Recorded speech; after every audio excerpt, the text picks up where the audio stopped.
I'm gonna hand it over to Nick Redavid, Finance Director and Treasurer for Municipal Finance 101. We're gonna get started. All right. Good evening, Madam Mayor and Trustees. As always, I'm Nick Redavid, Finance Director and Town Treasurer. Tonight, we're going to go through a little course I came up with called Municipal Finance 101. It's a high level, but still meaningful overview of municipal finance, specifically how it works here in the town of Wellington, from structure to policy decisions, so that we have a shared foundation heading into the fiscal year 2027 budget development season. For some people, this may be new. For some people, it may be just a review. Just really trying to get us all on the same playing field as the next topic starts the budget development season for fiscal year 2027 with board priorities. So the goal is not to get into the weeds, but to make sure everyone walks away with a shared understanding of how we structure our finances, how the budget is built, and how decisions ultimately connect back to the policy and community priorities. Oh. I wonder, you need to be like, more. There you go. Okay. So this is the roadmap for tonight. We'll move from foundational concepts into application, starting with fundamentals, what municipal finance is and how fund accounting works. Then we'll move into how we budget. We'll discuss revenue and how we spend those resources. We'll also spend some time on capital planning and reserves, because those are a lot of where policy decisions and trade-offs occur. Then we'll wrap up with what actually drives the budget. Ultimately, this is not just a financial document, it is a policy document. So what is, couldn't be any smaller, I apologize. What is municipal finance? At its core, municipal finance is about resource allocation under constraints. It's the process of planning, allocating, and managing public resources to deliver services. So we, as we all know, have a finite resources, but nearly unlimited potential needs, especially in Wellington. So our job as staff and the board is to prioritize services, maintain infrastructure, and ensure financial sustainability over time. One key difference from private sector finance is that we don't have a profit motive. Our bottom line is service delivery and community outcomes. One nuance I want to spend just a moment of time on is the idea of a balanced budget, because it's foundational to everything we do. Under state statute, CRS 29-1-103, local governments are required to adopt a budget where expenditures do not exceed available resources for each fund. And when we say resources, we're not just talking about current year revenue. Resources include taxes and fees, which would be current year revenue, plus beginning fund balance, which is essentially accumulated reserves from prior years. So when we build a balanced budget, we're making a conscious decision about how much of current revenue we use and whether or how much we rely on fund balance. It's an important policy decision because relying on fund balance is, by definition, using one-time resources. All right, so some core principles in municipal finance. Financial decisions are guided by accountability, transparency, long-term planning, and inter-period equity. Accountability means if we collect a fee or a tax for a specific purpose, we have to use it for that purpose. Transparency is why documents like our budget book, which I hope everyone has had a chance to go through, exist, and it allows the public and the board to see exactly how our resources are being used. Long-term planning is critical in a growing community like Wellington, because infrastructure decisions made today will impact us for decades. And inter-period equity is really about fairness across time. So when I say inter-period equity, what I mean is paying for things now that have a longevity for the community, or kicking a can down the road and making them pay for it down the road. So we shouldn't defer maintenance just to keep taxes low today. We also shouldn't overburden future residents with debt for today's services. When you look at GFOA best practices, excuse me, these principles become more actionable. For example, structural balance means we should not rely on one-time revenues to fund ongoing operations. That's something we should actively evaluate each year. Multi-year planning means our decisions aren't just about this budget cycle. We're looking at impacts 3, 5, 10 years out, especially with capital and utilities. Stakeholder engagement is not just public hearings. It's surveys, strategic planning, and board alignment, which we've actively built into this process. So from a board perspective, these principles help frame questions like, is this sustainable? Is this consistent with long-term goals? Are we matching the right revenue sources to the right costs? This is where governance and finance intersect. All right, so fund accounting basics. Each fund is a self-balancing accounting unit with its own revenues, expenditures, assets, and liabilities. It cannot rely on another fund to offset deficits without a formal transfer. This is often the biggest conceptual shifts. Instead of thinking about one pot of money, we think in terms of multiple separate funds. Each fund is essentially its own mini entity. So again, it means revenues, it means its own expenditures, and its own fund balance. The reason we do this is primarily accountability and legal compliance. For example, road-related revenues go to the street fund. Utility charges stay within the utility funds. We don't freely mix these resources. This structure ensures compliance and transparency. So why this matters, it ensures restricted revenues are used properly, improves transparency into financial flows. It allows the board and the public to clearly see where money is coming from, where it's going, and what's left. And it allows the tracking of performance by service area. So there's a number of state laws that apply to this, like Tabor, which dictate how we can use tax funds and how much can be transferred to utility, for example. So understanding that each fund, which we're going to go over the funds in a moment, is its own bucket will help. It helps in the budgeting process. Okay, there we go. So there's two types of funds. There's governmental funds, which use the modified accrual basis of accounting, and they're supported primarily by taxes and are focused on service delivery. These include things like administration, parks, and streets. The second type of fund is the enterprise funds or proprietary funds, which use full accrual basis of accounting and are financially self-supporting through fees or user charges. These are designed to recover full costs through rates and require long-term financial modeling, such as the 2025 rate and fee study. Utility rates and fees should cover operating costs, capital investment, and debt obligations. From a policy standpoint, this creates different conversations. In governmental funds, it's about service levels and priorities versus tax revenue. And in enterprise funds, it's about rate structure, cost recovery, and affordability. So when we talk about budget decisions, it's important to understand which type of fund we're dealing with, because that'll lead to very different conversations.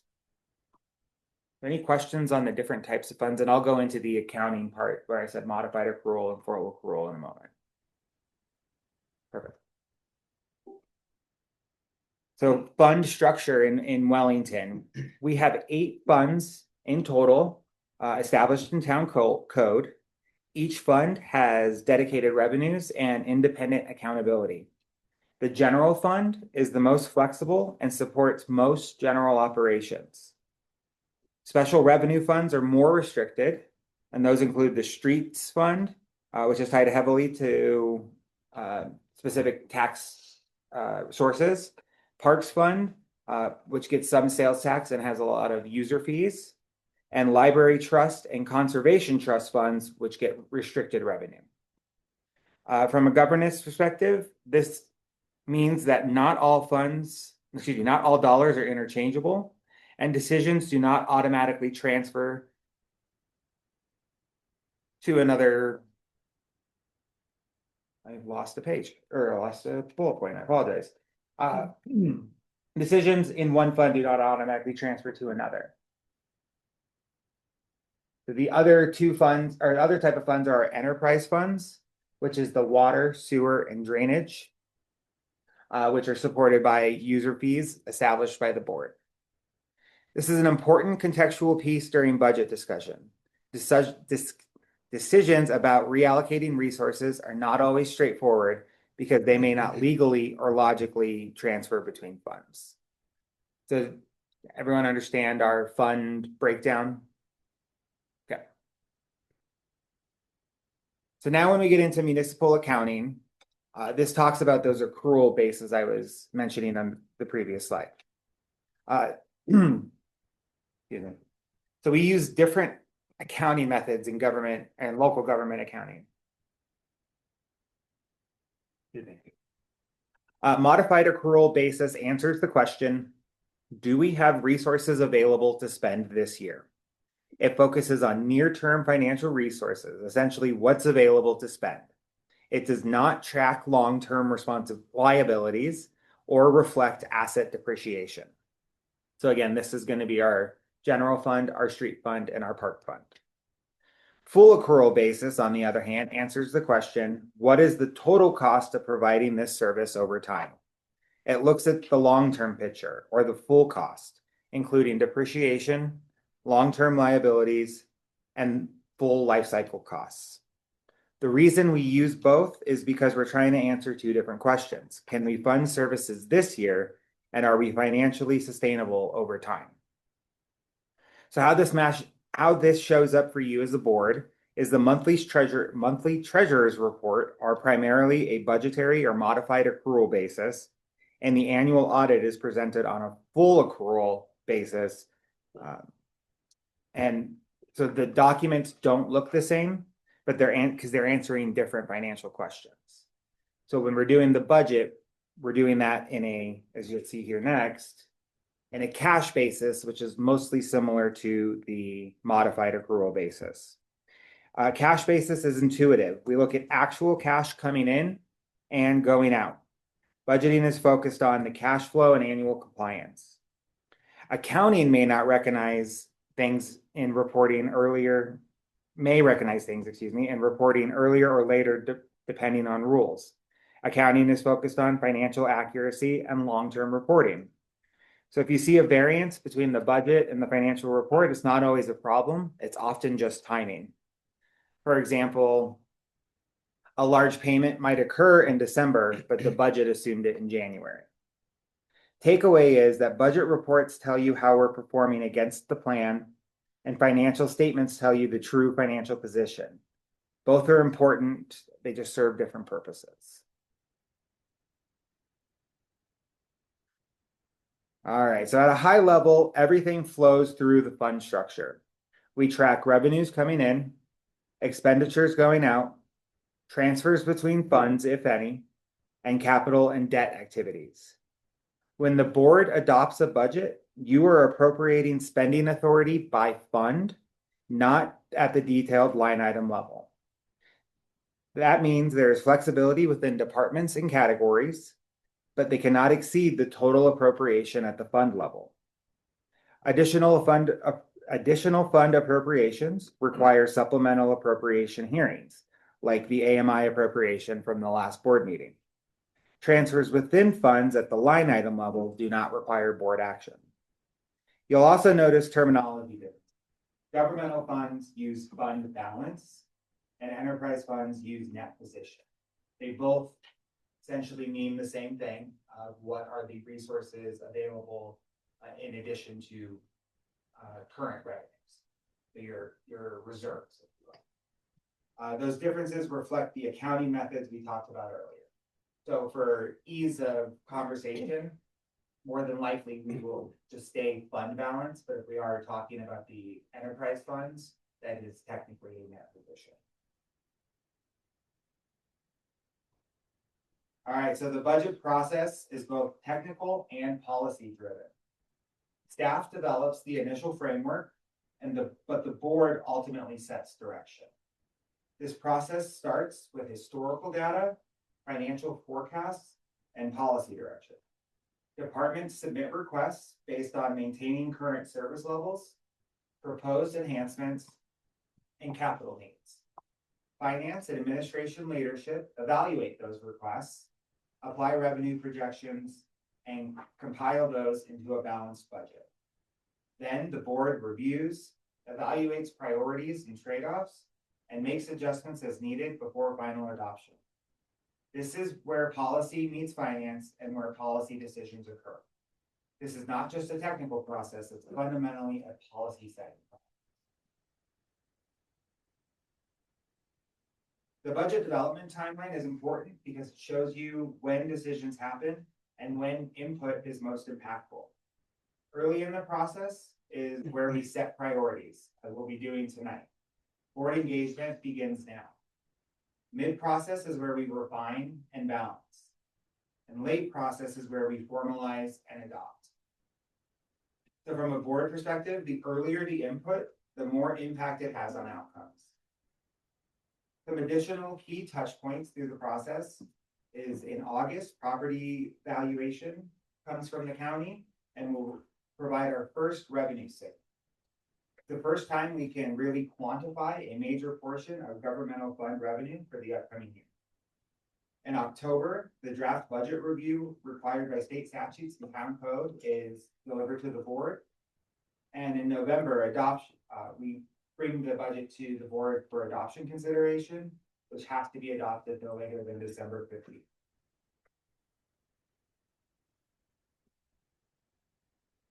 So the town.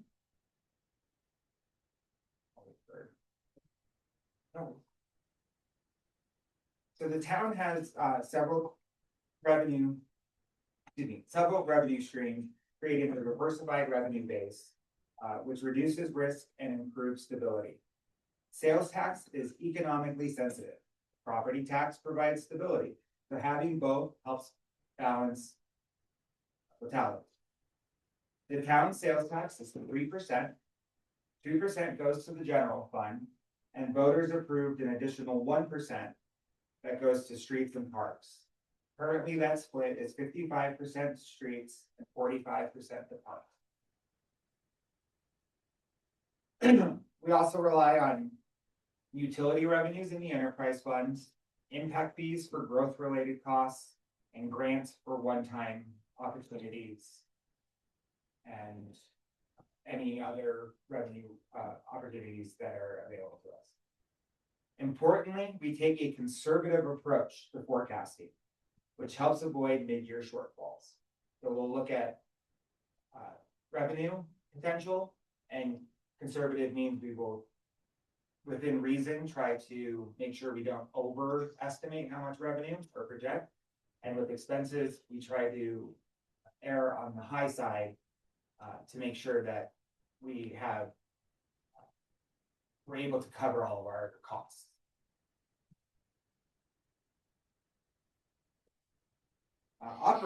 Operational spending funds daily services. And like most organizations, personnel is the largest.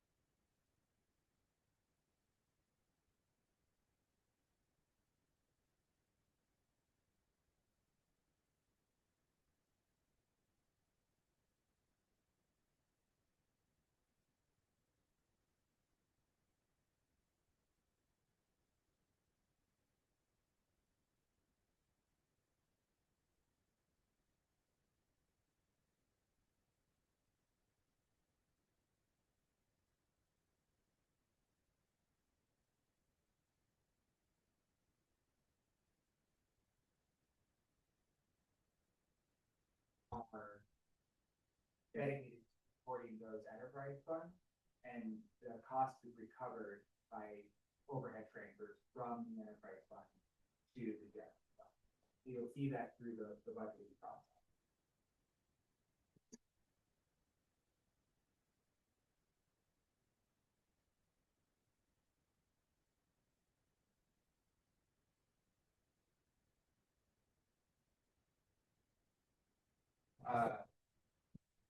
It's the consolidated. It's the consolidated financial summary, and it provides a full picture across all funds and is for easy communication and transparency. It's a GFOA recommended presentation tool that summarizes all funds in one place, shows flows of resources, and helps users understand the big picture. It's not how we budget, but it's how we communicate financial structure clearly. It allows you to quickly see total revenues, total expenditures, and how everything ties together across funds. So, and this was new for us in 2025 budget book. So we'll continue to refine it. I know that there was questions about sales tax specifically last week, so being able to peel that out and add that as its own revenue category in here, since it is combined right now with sales and use tax, those are the types of changes we're able to make. So.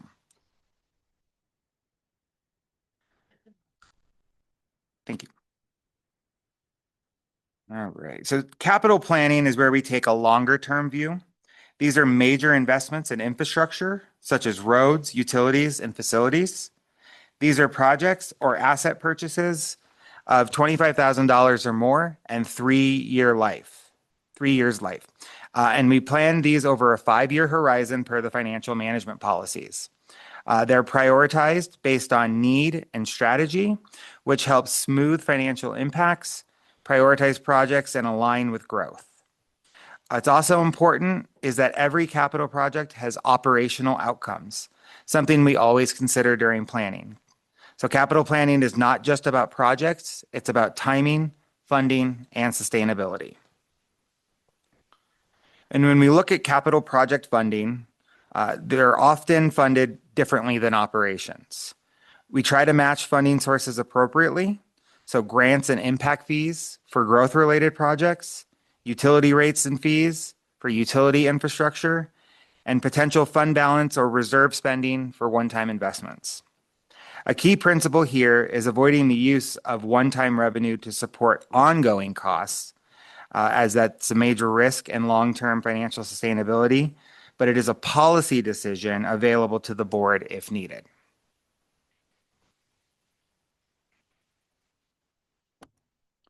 So fund balance or net position, fund balance in governmental funds, net position in enterprise funds, is essentially our financial safety net. It provides liquidity, emergency capacity, and financial stability. Our policies set minimum levels to ensure we're prepared for economic downturns, unexpected costs, or revenue variability. It also plays a role in creditworthiness and long-term planning flexibility. So the reserve requirements for the general fund, street fund, and park fund are 33% of annual operating expenditure. For the enterprise funds, it's 90 days of expenses, and to maintain a debt coverage of at least 1.1 with a target of 1.25, ensuring that the utilities generate enough revenue to cover debt obligations within a margin.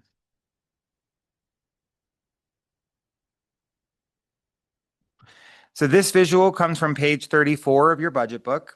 It's the estimated fund balance for the fiscal year 2026, and it shows the full financial flow for each fund. The beginning fund balance comes from the previous year's audit. Then it has revenue projections and operating expenditures, including debt service, and then the resulting in net operating position. Excuse me.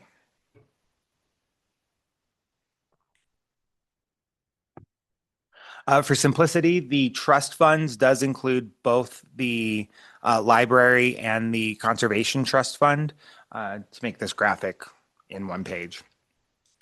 It then incorporates the capital revenues and expenditures and ultimately lands on an estimated ending fund balance. This is really one of the best all-in-one views of financial condition by fund. So what drives the budget? This is probably the most important slide from a governance perspective. The budget is driven by multiple inputs, but the strategic plan from 2025 to 2029, adopted in August 2025, is primary. It connects financial decisions to policy goals supported by community surveys, comprehensive and master plans, and board input. The last community survey was conducted in spring of 2023, and the next one is scheduled for 2027. So when we talk about the budget, we're really talking about how these all align. The budget development process is not one step. It's a continuous alignment between policy, planning, and financial resources.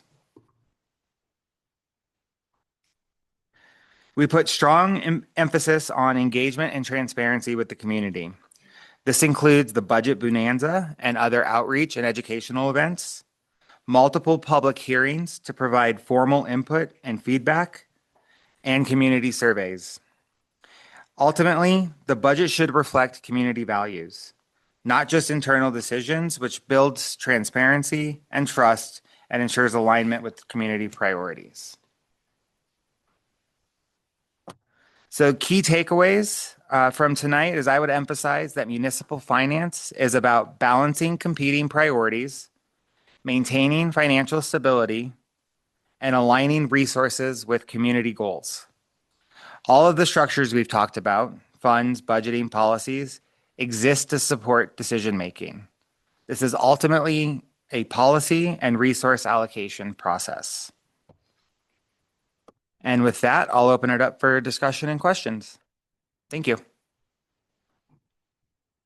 Good job.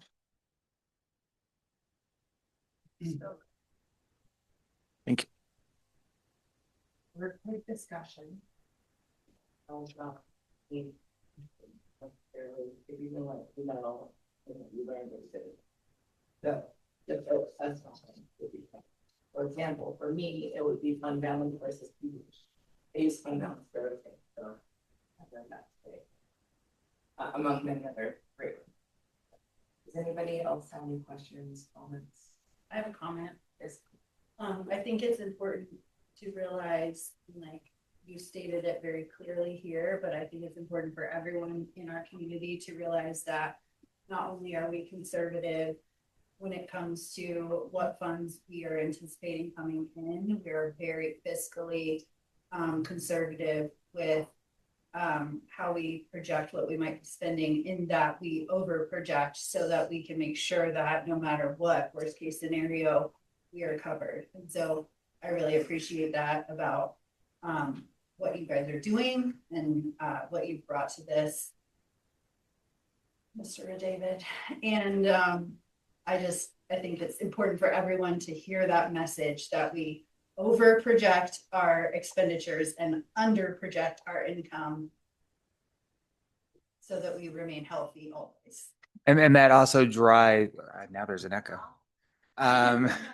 That also drives the decision making, because with those higher projected costs, we can't do all projects at the same time. So that is also how that impacts that.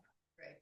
Also gives us the security and the reassurance that the decisions that we make in this room can be really sound in being able to be supported by our financials. This is amazing background information. I feel like the most learning I ever do is during the budgeting process. Mm-hmm. So having this in advance of doing that, when you really have a huge opportunity to learn that, is really kind of very exciting. Yeah. Other comments? Well, one thing that I was like, so when you were talking about the fund transfers, you said it was from the not from the enterprise, but the governmental to general. From enterprise. So yeah, yes. Thank you for giving. Said that I really liked because it does make sense actually, because your services are applicable all of those areas. So it is nice to be able to tell that we are tracking that actually. So that's actually really nice. I really liked that. Yeah, that's pretty standard. You know, you want enterprise funds. Would be a representation of all five service.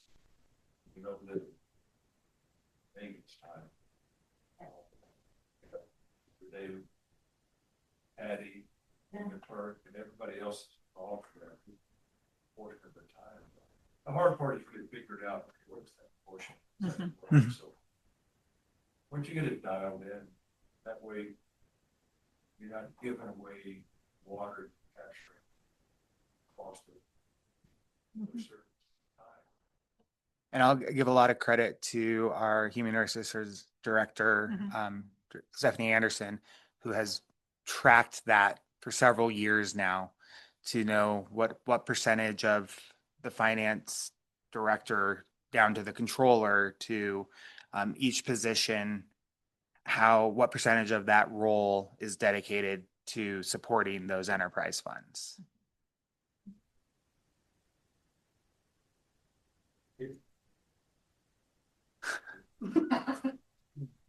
I'm gonna go just because on that same topic, is that something, just for my own knowledge, is that something that changes each year too, where you kind of are like, oh, well, this year we know we really focused on the post department, so we need to kind of allocate things a little differently. Is that just kind of?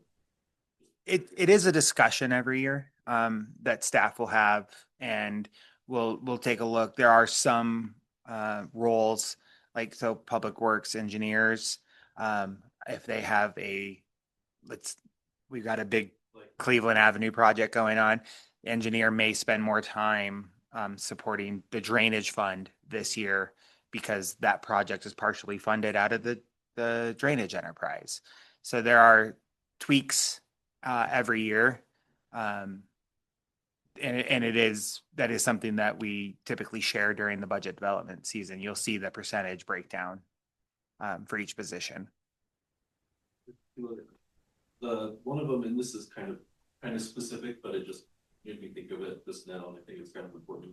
And again, you may not have this number, but I'm curious, like how much we spend on community outreach. Because I know that is something that we really try to focus on, and it just kind of in the spirit of building the trust with the town.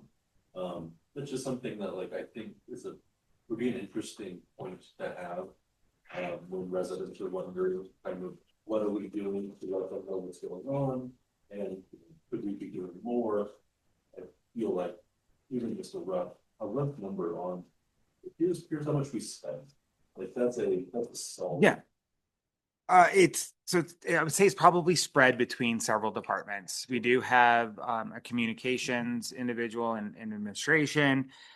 So if you give us a couple days, I will be able to, we'll track it down through across all the departments to give you Just yeah. real. I mean, to add to that, obviously, you know, when we do master planning and that sort of thing, and any budgeted master planning item generally has a community outreach piece to it, so it could be folded up into that, these types of things. So I'll let Nick go. I'm sure he can break down some of that. Yeah, that's hyper specific, but I feel like that's something I'd just be real curious about. I think that's an argument for the effort that we really are putting into making sure. I mean, I saw Cody Bird at the Town of Wellington booth at the farmers market the other day, and we were getting input on the traffic, decisions that need to be made. And I love that. I like they had a good amount, but just something that came to mind as I was watching for. The other question, we have like monthly budget reports, right? Well, how did we get to like that as like a monthly thing as opposed to every 3 months? And again, my mind comes to the weight that we put on staff to bring us these things. Like why was a monthly report the thing that we decided on? Or is that like the state? It's pretty I would say it's standard. That allows leadership in each department to review their budget. So it's supporting not only the board and providing transparency for the community, but it allows departments to track where they are on their budget, their spending or their revenues. We do also report. We used to have to report of bills, report of checks to the newspaper when we had one.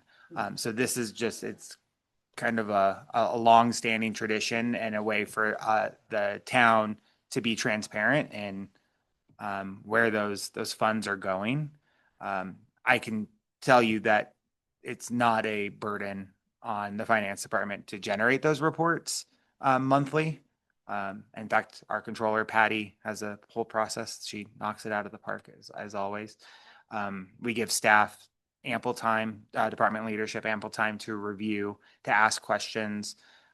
We are all human, so occasionally a staff member will assign an expense to a wrong GL, or finance will pay an invoice out of the wrong GL. So this allows us opportunities to make corrections so that everything's reported accurately as well. Something that environment, a lot of very all things are worthwhile. Just want to bring that up, Yep. just in case. Good news that it's not a meeting that could be an email. It is just an email. So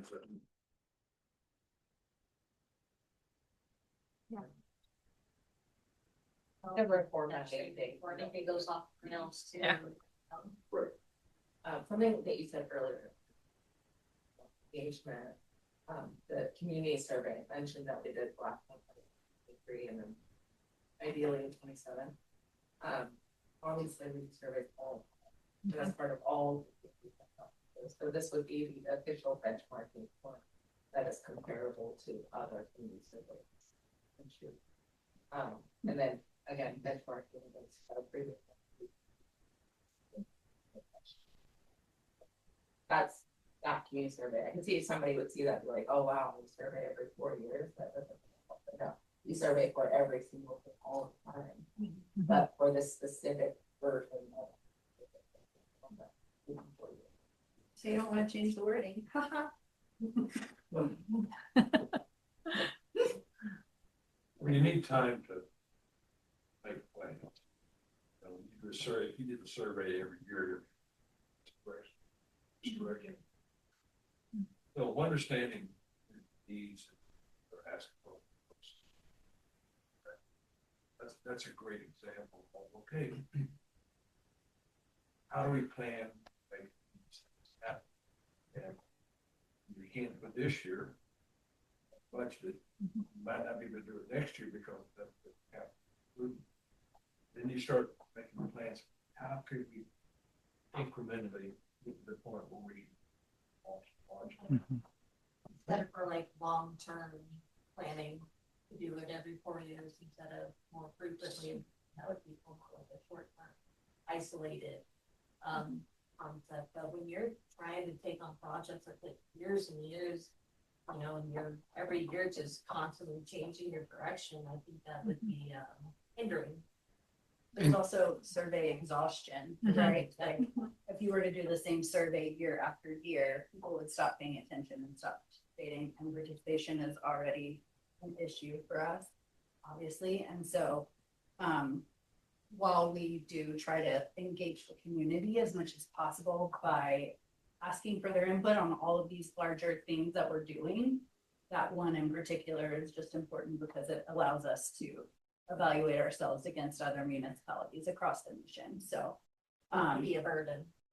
oh, of course, right. Never do we want to be a burden, but I think even more just mindfully so of people's time and what they're willing to give their attention to. And to Madam Mayor's point, we are asking questions. Continue. Last year it was the Prost master plan. So where you saw Director Byrd in a booth, last year we were seeing Director Cooksey, 4th of July, you know, at the booth. Yep.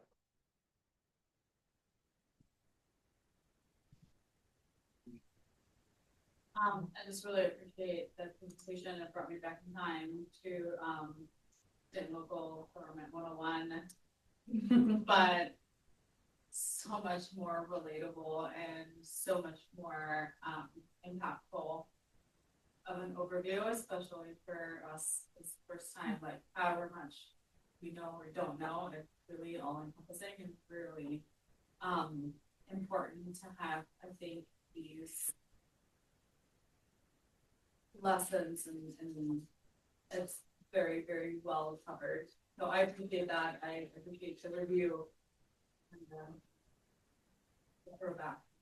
So there you go. I also appreciate that. I mean, I've been doing this for 15 years and yeah, it's good to hear this stuff. Fresh in mind, so I think you're doing a better job. Yeah. And the best finance director. Mhm. Had a chance. Yeah. And, Thank you. Just keep it up. You know, this was a great high level discussion. That's basic fundamentals and understand, okay, how these funds are transferred. So, and, but you know, we didn't talk about debt. Right. Debt could be entirely another work session. Types of debt, how do you pay for it, how do you structure that, what can improve your credit ratings, paying bills, financial policies and so forth. Shave off some faces. That's the credit ratio. Or to look up Municipal Fund workshop at PML and go learn about. Sure, and the debt page is in the back of your budget books as well. So. I did try, you can ask Patty at one point, I was like, there's so much I wanted to tell, like, how do I take a 4-day class and make it into like 25 minutes? Like, so I tried to keep it topical as we go into the budget, just so you understand how the funds work. But if there is future, or if there are other topics you'd like to discuss in the future, please don't hesitate to ask that, and we can always see what, you know, future work sessions or meetings look like. Finance 101. 201. Yeah, 201. Yeah, there you go. Finance 201.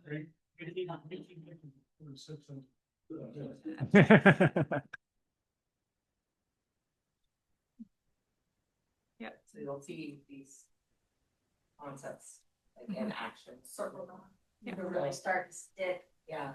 And then if anything, what this does, and which I really appreciate your the budget book, this allows you to have a more directional self-study opportunity. And study your budget book as it is right now, because given it's such a great document, Yes. I mean, that's the plan for going forward. Stop the implementation of where the budget book and make sense of something that you don't understand. Yeah.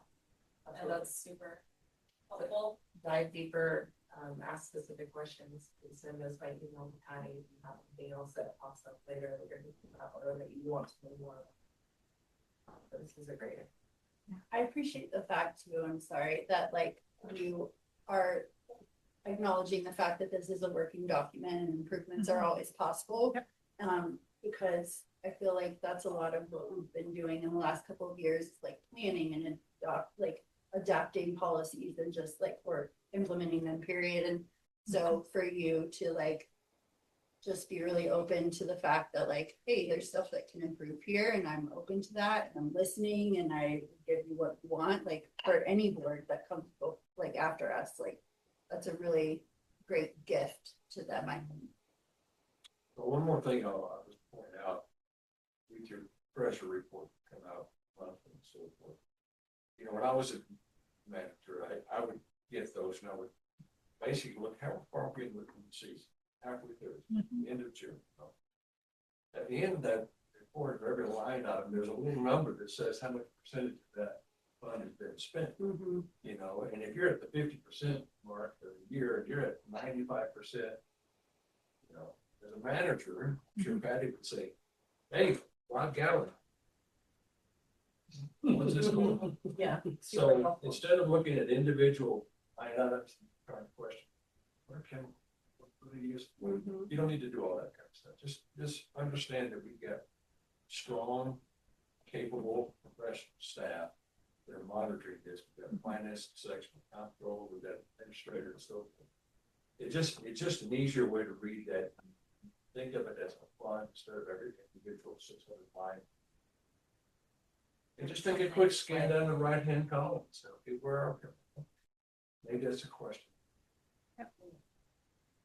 I hesitate, but I will say that if there's a question from the public about a specific line item, like, of course, like, ask us, hit that button, email your board, but also, like you just said, pay attention to that amount spent and where we are in the year, and have confidence that there's oversight, and that there are many eyes on this all the time, every single day. So if ever there's a question or there's fear that comes from somewhere, just know that, you know, not only are we being conservative and responsible, but there's complete oversight from many different directions each and every single day.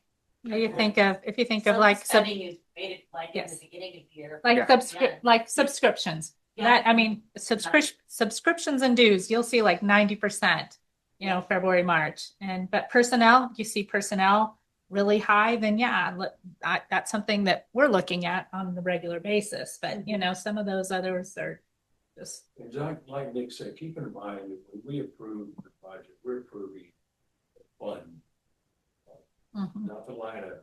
Right. And department directors, within the, because cost vary. And if suddenly your chemical cost for your water treatment doubles, Mhm. okay, but how do we fix that? Just start charging everybody $1. You can work within that budget because you overestimate expenditures, underestimate. So you already got the person.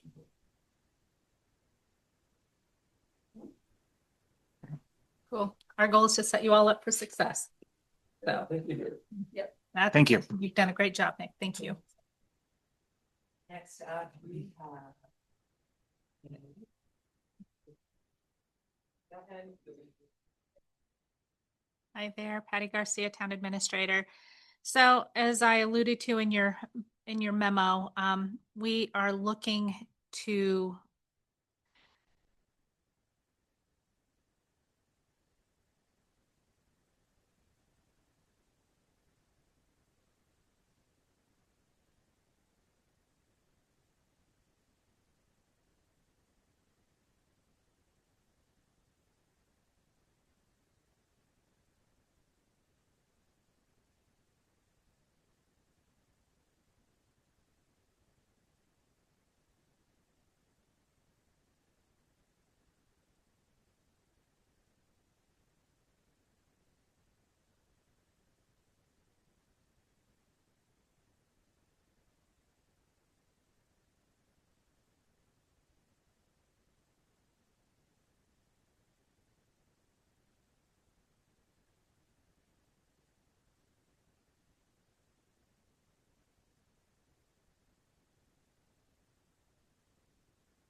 development.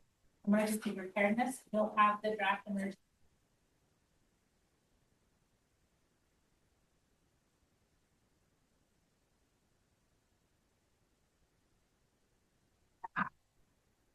That's not something we can really do in-house.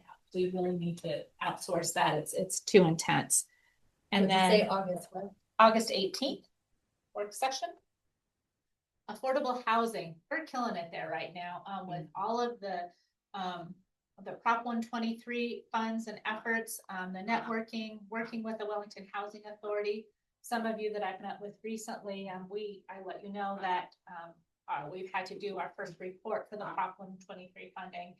And we were required, and don't quote me on this one, whoever's listening, and Cody, if you're listening, I'm not 100%. I think it was, we were required to provide three houses within a certain AMI, within our first reporting period. And I believe we hit 15. So I mean, that's our work with Bassler and other home builders, but really Bassler's been a great partner on this. So we are doing a good job. From what I understand, 2027 will be a little different with the AMI dropped a little bit. And then the number of houses required will be much higher than the 3. So we'll see how that goes.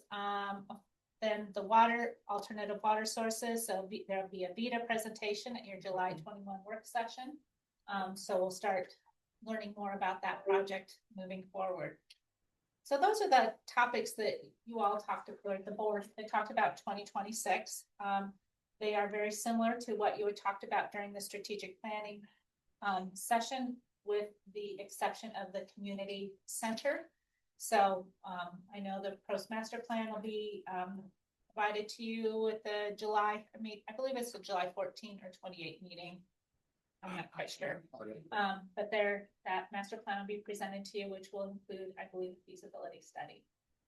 So I open it up for you all to let me know what you would like to see work on, talk amongst yourselves. And, you know, I'd love to have no more than 5 larger items. But, you know, if I'm happy to add items to a list, and then as staff, like I said, we'll kind of talk through what projects or things that we think we could add to that. Is it something that staff has capacity for in 2027 and moving forward?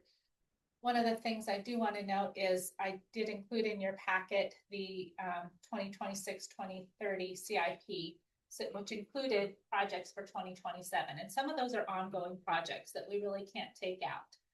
There are projects that were maybe started in 2026 and go through 2030 or things like that. So those are projects that we will continue moving forward with, but would love to hear what you all have on your minds.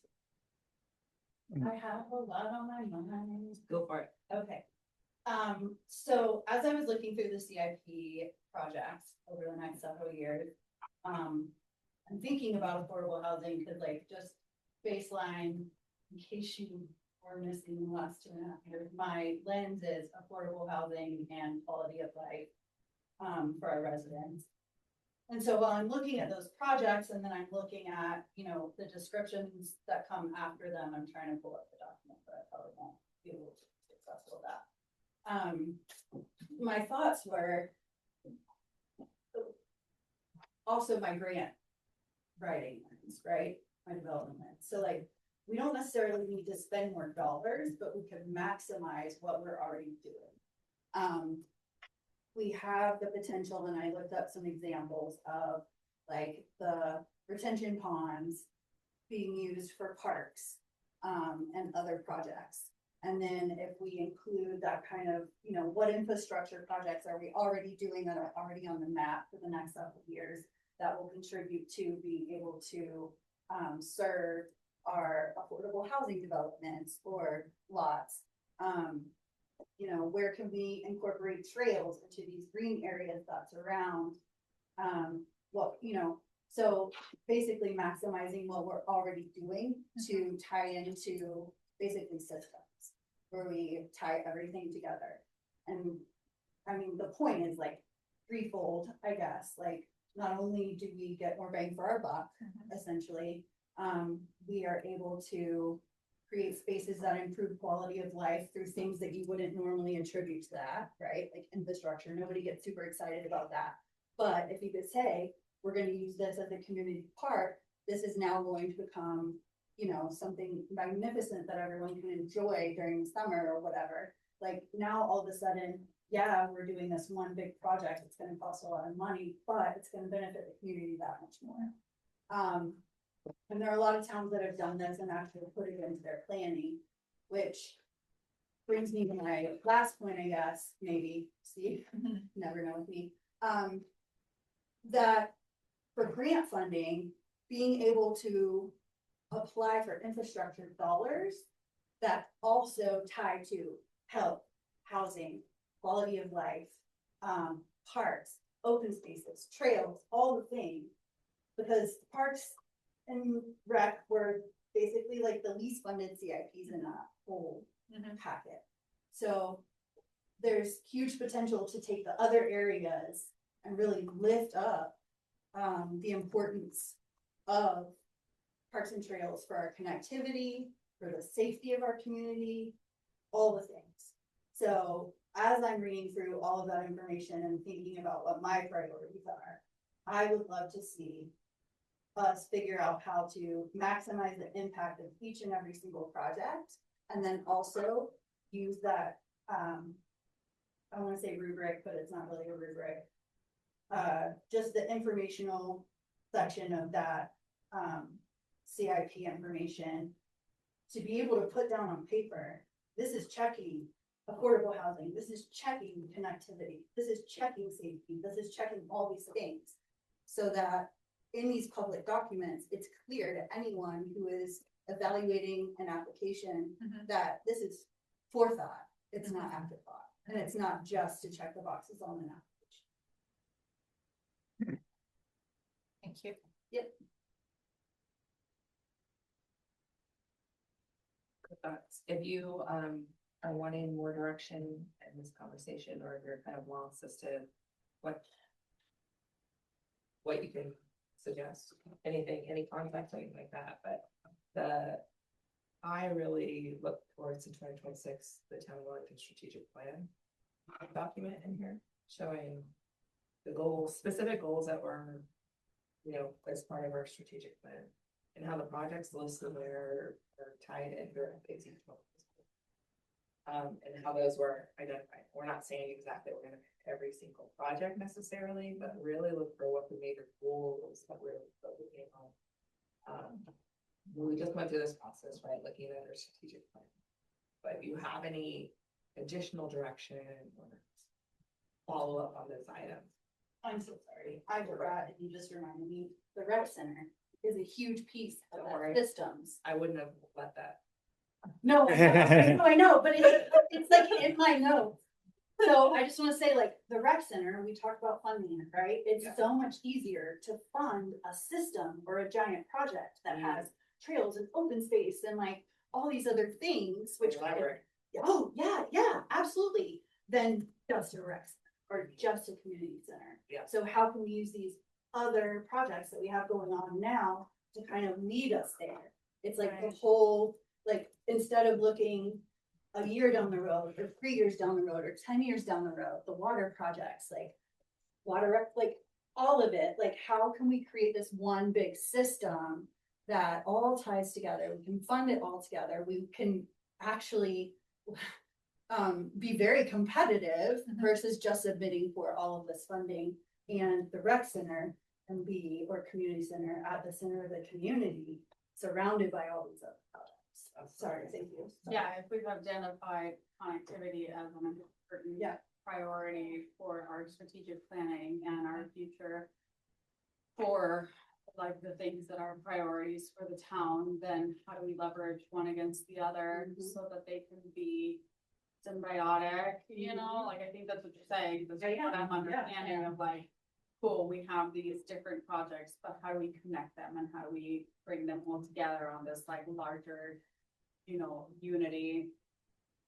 Yeah, I follow.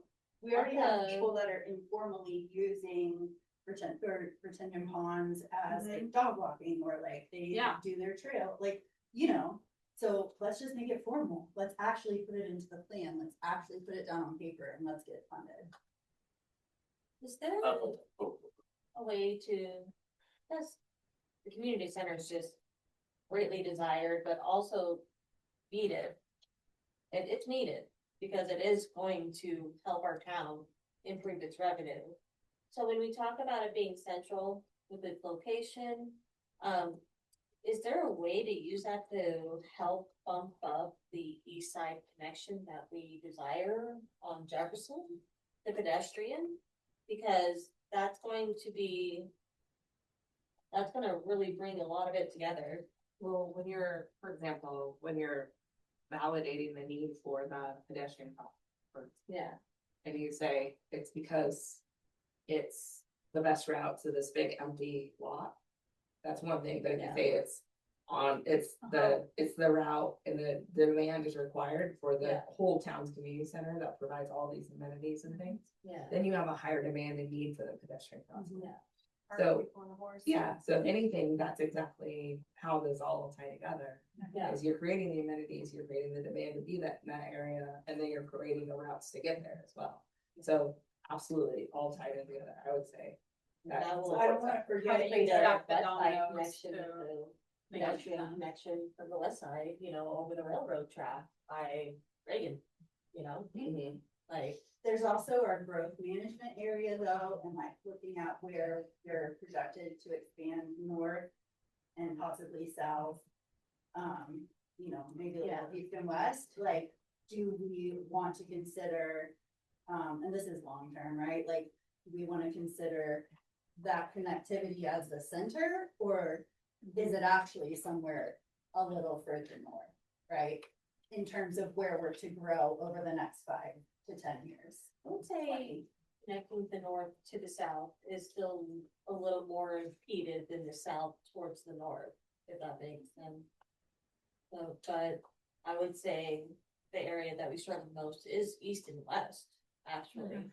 Now, east is the area that's neglected the most because we have that many people that live on the side of the highway, obstructed by the highway, basically. Railroad tracks, not bad, you know. So the connectivity Yeah. portion of it, I just do want to acknowledge that. As far as that, I would say east, west, north, and south, as far as trying to bring it all to fruition. What I think is really important about your comment is that we're studying that on 2 different fronts. Right? The Gross master plan and also transportation master plan. Yeah, So between those two things, we don't necessarily have the capital project list from those as of yet, but it will be coming. So I think what I want to acknowledge is, given that we're doing those 2 master plans, that if anything, if we're saying what the goals and projects should be prioritized, we should say what those results show. We should just leave that placeholder in there for the capital projects that, you know, are strategically what our town's looking for, and make sure that we're inserting those immediately. We're not waiting a whole nother budget cycle to start considering these suggested projects. So, and a lot of those relate around connected things. that community center will really fuel those, you know what I mean? So I think that's why it needs to be number one almost. For sure. Trustee Mason. Yeah, so I certainly appreciate this discussion so far. Yeah, obviously the community center, I think is a big piece that we don't have built into the CIP yet, and I think we'll get there. But just for the sake of trying to facilitate the discussion here, maybe just for my understanding is, are we asking about things that we want to add to the CIP project list in terms of things we would like to see that are not already on the CIP? And the reason why I ask that is because the CIP project list is fairly extensive, and most of the things that are in there are, I would very much consider to be must do's, right? It's not necessarily a list of nice to haves. It's a lot of the things in there are things that we have to do or are going to have to do based on, you know, growth of the town and that sort of thing. So there's also been a number of things on there that we've had to shift in priority over the last number of years. So for example, like one of those things I can think of is like the public works and admin facility building, That's on my list. those type of things. It's built into the CIP, but I guess just for my understanding, are we trying to add things? Are we trying to modify things that already exist? What is the intention and what? Well, obviously, we're not crunching the numbers right now. We're not doing that, but we're creating priorities. So when they do go back to the fact and start looking at the numbers and how to place them on CIP and how to recommend them to the budget, they know that we have these stated priorities. So that town facilities question is on my list, absolutely. Is that we don't have the town facilities to maintain and support the size of town that we have right now. It's just, we don't, the longer we put it off, the worse conditions that's going to operate. So More insurmountable. right, exactly. I guess what I would say is, I think, again, I think it's well known that we kind of want to push towards getting the community center into the CIP. My question would be then maybe, maybe it's more of a question for department leaders or that sort of thing, because some things are gonna have to inevitably be Push to the side. pushed down the road, presumably. So, the question then might be for department lead, what things can come off the CIP, what things can be moved? Well, and that's something we would go through. So what I'm looking for you is like, if there's gaps or there's something, a project that you think needs to get done, like in my world, yeah, we have the admin building, but I also have the street shop and the park shop where the parks for sure. I mean, we need a new facility for them or something. I mean, the building itself is not in a great condition. Adequate. Big enough? All of those things. I can't use the words that I would like to use on that. So, but you know, so from a staff perspective, that's something that we would probably we might add, and maybe not for 27, maybe for 28. So if there's, what I'm looking for is if there's projects or things you would like to see or ideas you have, maybe it doesn't go in 27, maybe it goes in the 28 budget, but at least we're starting to prioritize and looking at some of those things that you are interested in. And I think the big things for me are, kind of really prioritizing strategic operations for the town, right? So obviously we have to maintain the services that we have currently, right? And so for me, if we need a bigger facility for storage for public works or these types of things, those I think need to be kind of, because we're getting to the point now where, we've got, so many staff members packed into small areas and not having the appropriate amount of, like I said, storage space for equipment and these types of things. Those are, what we wouldn't want to do is invest in big things and then like have stuff like sitting around outside and these types of things, right? That's not good. Good use of your investment funds for the, right. so just to add to this, the PW admin building has one that we've moved in previous years. So hearing, to go back to your original question of what are we looking for, to hearing that that's a priority for you, we will ultimately have to make decisions that said that we can't do everything on the CIP as much as we want to. So to know that it is a priority, that town facilities is a priority, that might change what recommendation we bring back. Understood. That makes sense. I was really just trying to frame what this discussion should be regarding, so that's helpful. I appreciate it. Yeah, just priorities at this point. You don't have to have the numbers. You don't have to say what gets cut or not, just what you're priorities. Gotcha. We don't need to solve the problem. We just need to say, okay, this is a problem. Yeah. I mean, I got two priorities, and I'm gonna tie into what you were talking about too, about the first one is the public works facility talked about here. We've got our public works engineers and director staff, and they're only designed for data works. At the end of the day, that's crap. And then we've got two garages that are just basically World War II closet holes. that CDOT said, so you can just give it to the town and tear it down. So I'm gonna have to give you a tour of all these places. so we've got storage issues, we've got personnel issues, we've got issues about meeting spaces and adequate work environments and so forth. And moving them out of the old Boys and Girls Club ties into parks, because now we've got a greater area and get within, and then there's two other properties on that whole city block that are not owned by the town. So, I mean, anyway, but getting off topic. So the public works facility is important to me. And I think we need to start putting it back on the budget, back in the CA. And we're not gonna build it next year or the year after, but making plans to have that happen. You can do the engineering, you can do the architecture, the site work. So while that isn't going on, my other priority has always been about economic development. Economic development brings jobs, it brings funds, it brings revenue, brings opportunities for community members and so forth. all these things, you know, that we talked about, all these different needs have to be funded some way or another. And our sales taxes, thank God for the delivery service support columns and Amazon, and so forth like that, but I just feel like we could do more, and I feel like we could do more quicker than what we've got. Because right now, we're looking at CIP, and we're not even gonna do a whole lot for 2028. You know, I think I'd like to see it move faster personally. And when I talk about economic development, really, some of that is just no cost. I mean, we have work sessions that were downtown Colorado, we can talk about DDAs and ULAs and other kind of special districts that would help create those incentives and so forth.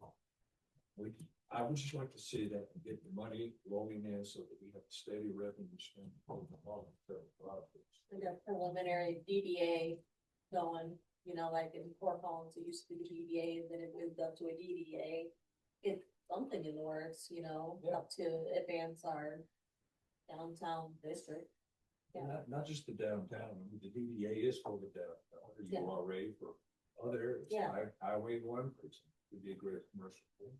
Like there are any like Yeah. preliminary organizations that we can advance to build up to that even. And it could happen quick, but I would just like to see more speed. Understood.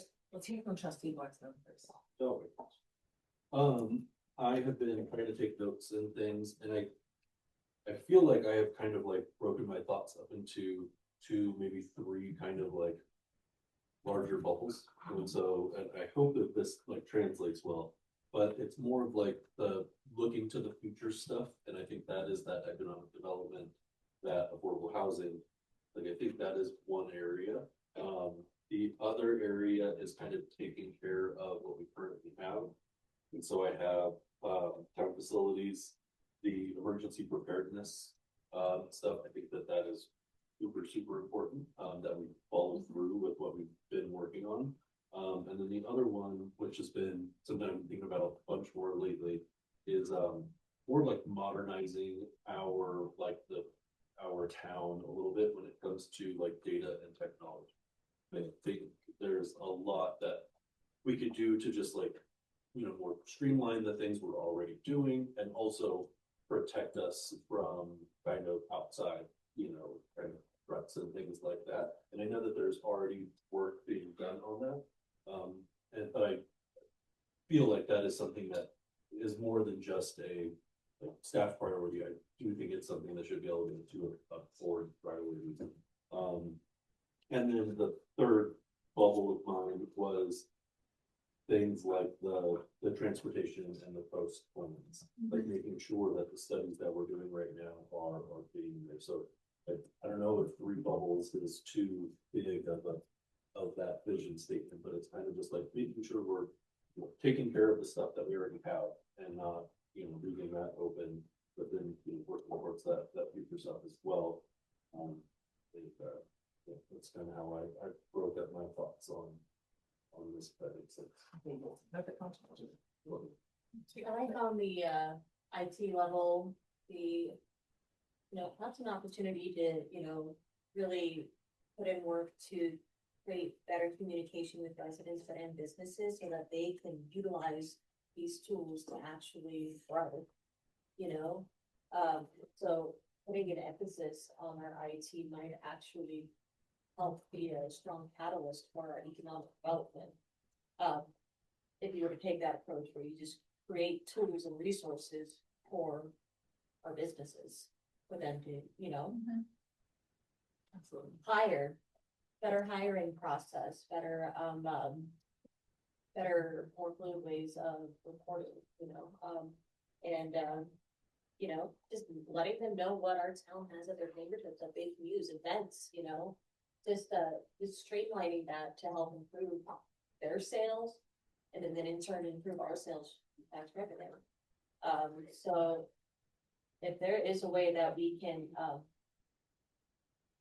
in the IT department, create a better connection on the technological side, with our town, that might actually be an opportunity there. That's a great idea. Just more. Piggybacking right off of that, I think you're right on the money for in terms of technology and what the programs can use.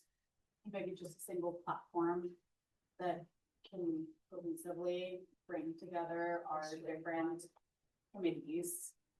You know, like we were just very recently talking with, the Main Street Board versus the, why is the word? Chamber of Commerce. Chamber, yes, and that we use different platforms and like, oh, well, we're using this and we're using that, like if we could use the same one to like streamline some of that information sharing, would be really, really great, but for me, I think in terms of priorities, I'm having a really hard time, strategy wise, stacking the dominoes, like which dominoes should be set first to set the next one for success, like, so to me, is it the connectivity, the parks and trails that then leads to a community center, or is the community center, which one is the horse, which is the cart? That one is, like, I feel like we all have the same buckets and it's just stacking them the right way. Sure, and that's part of our job, right? Staff job. We hear from you, and then we have our resident experts along with our studies that can provide some recommendations to the Board of Trustees. And like I mentioned in the memo, we will be talking about budget for a while. This is just the first hit at it. I'll report out on it to what we've talked about tonight with leadership tomorrow. Then I have a managers and supervisors meeting on Thursday, just to kind of start getting everybody's minds working, like how could this work for us? How can we prioritize some of these items for the board, and what steps do we need to take? What step one, what step two, what step three? So I heard from you, so community center and connectivity, really important to you. Right. I had this really cool conversation with Director Bird one day. And it was pretty much the same conversation that we had. Because he was like, well, imagine if we can move this garage off this lot, it would be available for this, and then that would be available for this. And this is possibility for affordable housing that can be purchased by the authority. And this is that, and this, and he like, because he knows everything that would have to happen for something to happen, where that. That's why I'm in the weeds where I'm like, I don't know what Yeah, else. and what's great thing is you don't have to, because he does for Right. the land use portion, and then everybody else does follow the same thing, know where those things are. But if we're saying, hey, this is our priority, then they can line those dominoes up, right, and see what needs to happen. Yeah, but maybe it's a whiteboard exercise at some point in time, you know, this is how we envision it. Because Cody and I have had those conversations as well, and there's times I have to stop and I'm like, stop, I need to draw this out. I know, because I was like, I need a picture. Yeah, that's exactly it, I need the picture, so that's why I said the whiteboard exercise. Yeah, absolutely. Just keep in mind, as trustees, our job is what? Staff jobs. Yeah. We don't have to discover and come up with the how. Right. We've got competent staff. And I appreciate everyone's time, and you know what, the rec center, if we can make that work, I'm 100% on it. You know, I think these are some great, bold plans that do great wonders for our community. I just feel like we need to make sure our base is financially stable, be sustainable for all these added services and expansions. Agreed, and we'll know more on, and I know last year when we started working on budget, we talked about like a dream list, and we were trying to put the budget together without knowing what our revenues were.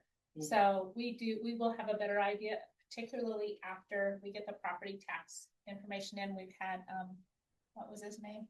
Troy Bernberg has done a 5-year revenue projection model that Nick and Kelly Hodling are working on to make it make sense for the town of Wellington. So we'll have a pretty good idea.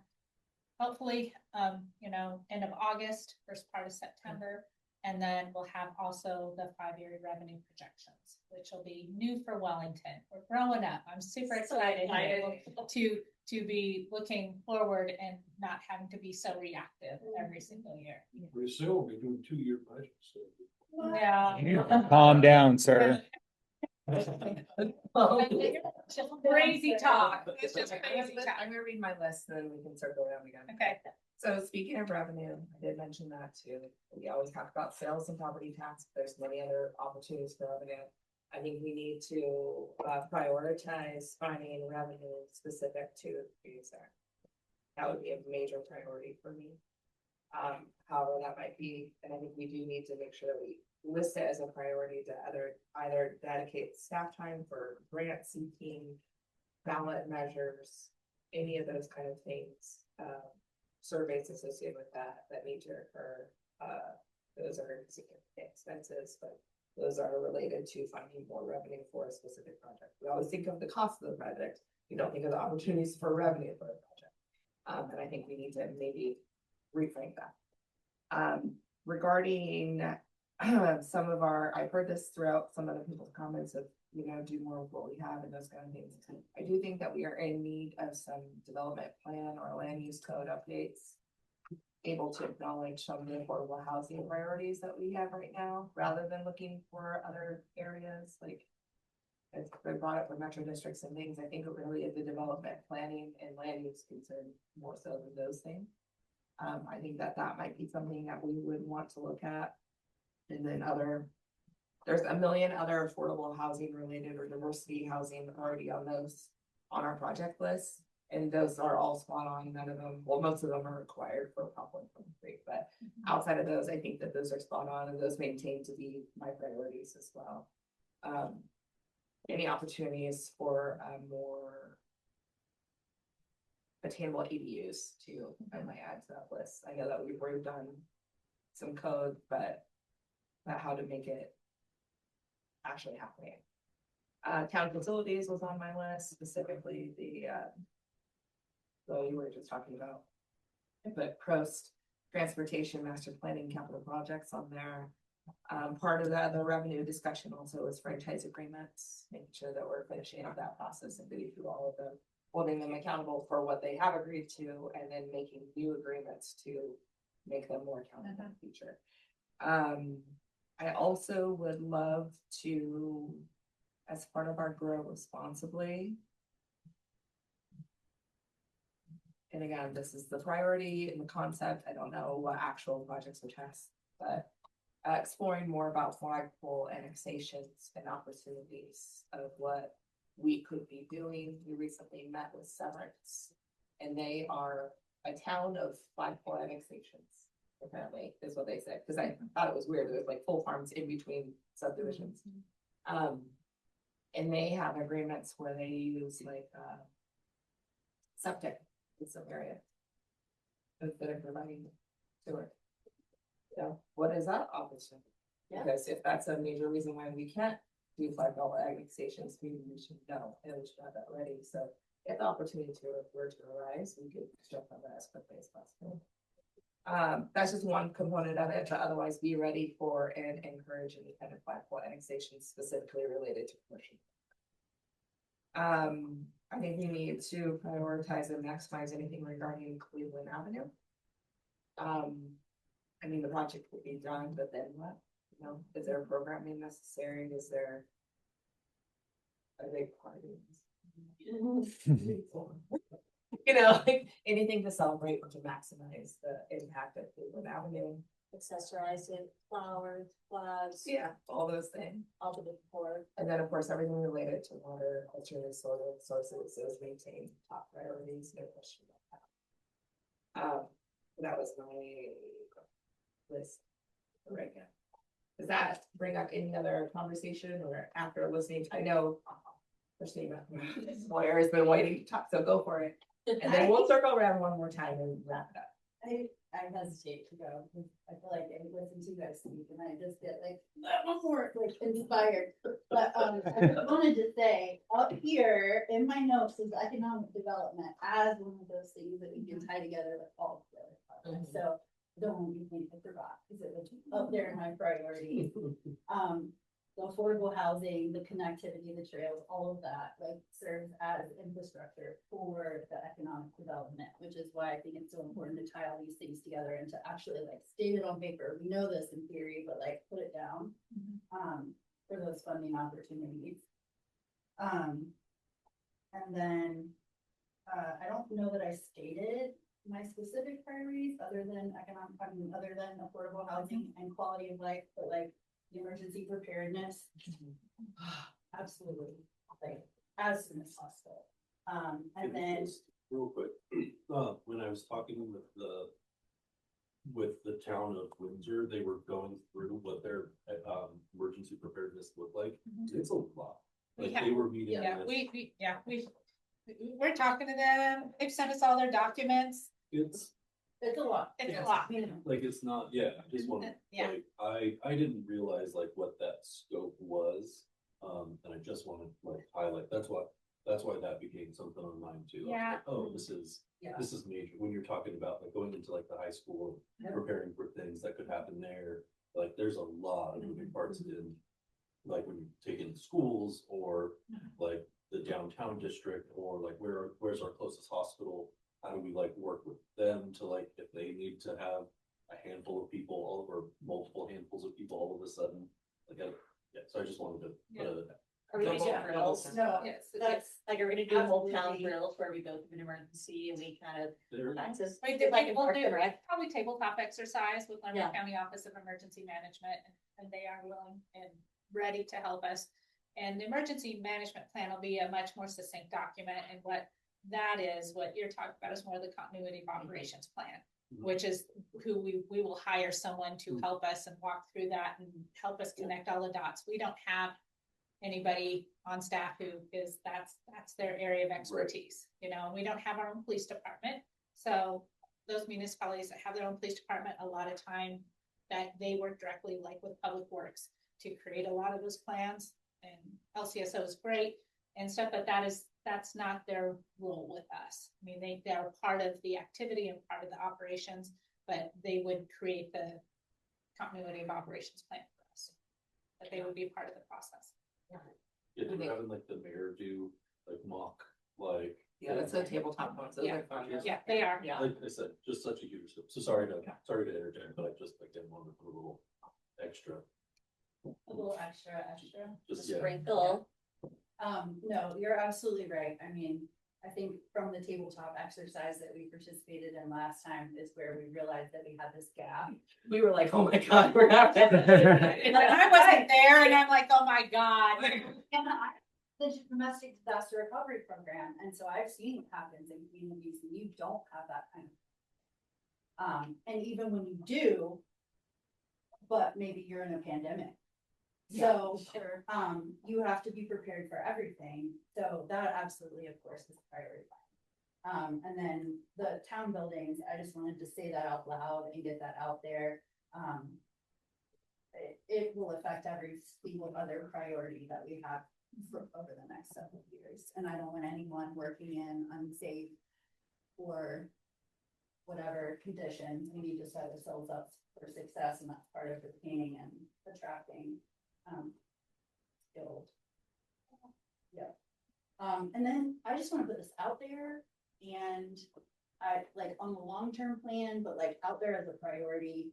We have seen year after year absolute amazing growth and engagement from our library, and our director never asked for more than the cents that he knows that he'd be able to spend on the things that he absolutely is planning for. And I just would really like to put it out there, whether it is incorporated into the community center or what, a larger facility for our library to grow and expand the way that it's like bursting at the seams. We have added that to the process. So you have the beautiful side of the building that's gonna be dedicated to being a library. It was going to be like an outdoor section, but now they're gonna have like a garden, or not, a patio, and then potential library, gonna have maybe its own entry, or you can enter it through the main entry of the community center. I love it. It's a great Yeah, opportunity. But regardless of whether or not that happens, yes, I just want to make sure standalone. It's the on library the is list. lifted. it up. is certainly on the list. Good. It is. We are on that. Ross does an amazing job. We are so fortunate to have him, and I thank him every day when I see him, so. Trustee Ken. I like all the ideas people come out. I mean, I like the idea of flagpole organization. You have to be strategic about what is the long-term effect of that. And that's why we have master. And that's why we have all this other stuff. And that's just the first step. And then they come in, they do other plans and say, okay, let's get down to the nitty gritty. Feasibility, affordability. I love it all, and you know what, building a new street doesn't make it good. Park, trails, community center. And if we can. The street find- gotta go somewhere, right? Well, they gotta go somewhere, but you know, people are just driving to get to the community. Yeah, yeah. So I love all of those ideas.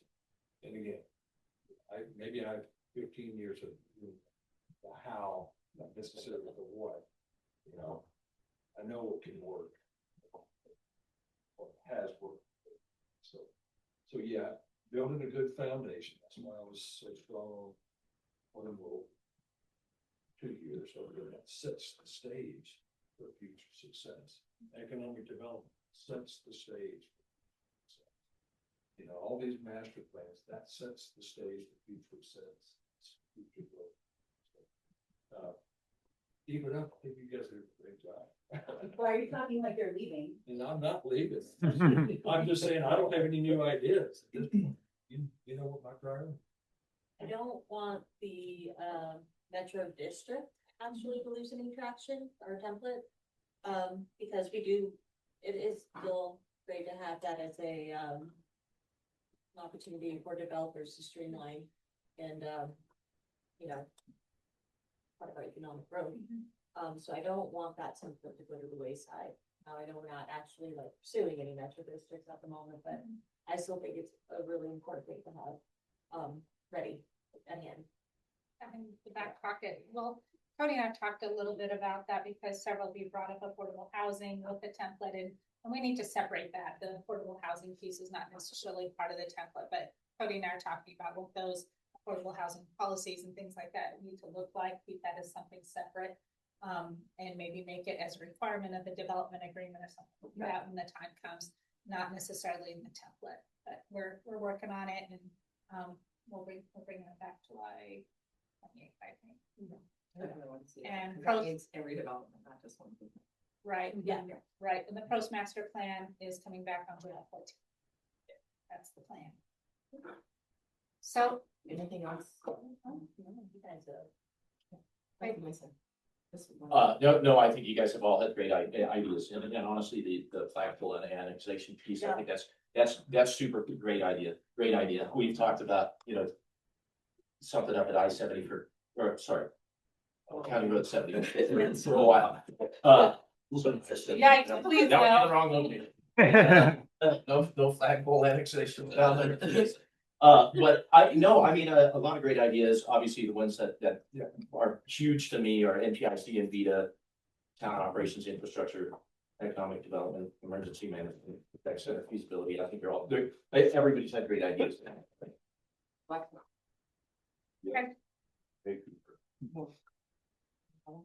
Last and final comments, I will always be an advocate and a champion for cultural development. Things that will enrich our town, that will set us apart from other towns, events that make us charming and amazing, and things that are already in place that are in dire need for a little extra love. A little extra funding, like just a little bit more that would make them just from like barely getting by to the programs that we have that set us apart and that make us so special. Just as I don't want them to be an afterthought, we have so many big and important, like big plans for the future that are very short to long term, but like in the immediate future that could use a little love right now. keep our identity. Things that we love as the town of Wellington. I just don't want them to be lost. And then we revisit them like back when we were all beautiful and amazing, and like whatever happened to this program, like it died because it didn't get any love. Yeah. Culture and things that bring us together is always, it's the reason why I got involved in the first place, so it's always kind of been the screensaver of my mind. Just adding on to that, what? Just as a component of that, we've had the conversations of gathering spaces, obviously, that's been our plan, but, improving event locations, we talked about that before, to make it more easy for anybody and everyone to have events. The ease of doing that, whether it's a theater, band show, bathrooms and parks, just the kind of infrastructure behind allowing people to celebrate together, so, With automatic locks, so they don't get burnt down. yes. That's a lovely idea. Children will find a way. Darn children. San Francisco's been really, speaking of IT stuff, really successful with cameras I for, was gonna say, just cameras might yeah, do the trick. so that might be part of the IT conversation, maybe a camera system for more cameras. Can I say? Speaking of celebrations, happy Pride, everyone. Happy Pride! Mingle on Main on Friday Yeah. is Pride Mingle on Main. And Junquito. Nick, what about that number? Remember when we was at that meeting and Windsor was talking about that camera? We're downtown. What was that number that you came up with? How much they're generating a speed camera? I was Is like, isn't it a red light camera? The red light. Yeah, it's 7th Main. yeah, but it was, they did, it was something like $300, no, $120, but they were like 300 a day, and it was like 1.2 million. Yeah. There's a revenue stream. I don't wanna be in the news, friend. Yeah. Thursday, I think it was. None falls in the entire budget. There's wasn't there like a movie about that from the eighties, where you get black, like stuck in that little town? Oh my God, You know, yes, I I do know it. That's a weird movie. It's a super weird. Oh, Chevy Chase? Yeah. And we're off the rails. Okay. Thank you guys for this and for being so considerate of our priorities with expansive budgets. You betcha. I'm very excited. I've got some good information here, really excited to disseminate it and share it out, and I'll send you guys drafts out. It's all colorful and everything. I've made it in color. Yes, good afternoon. Yes, I will see you. You can.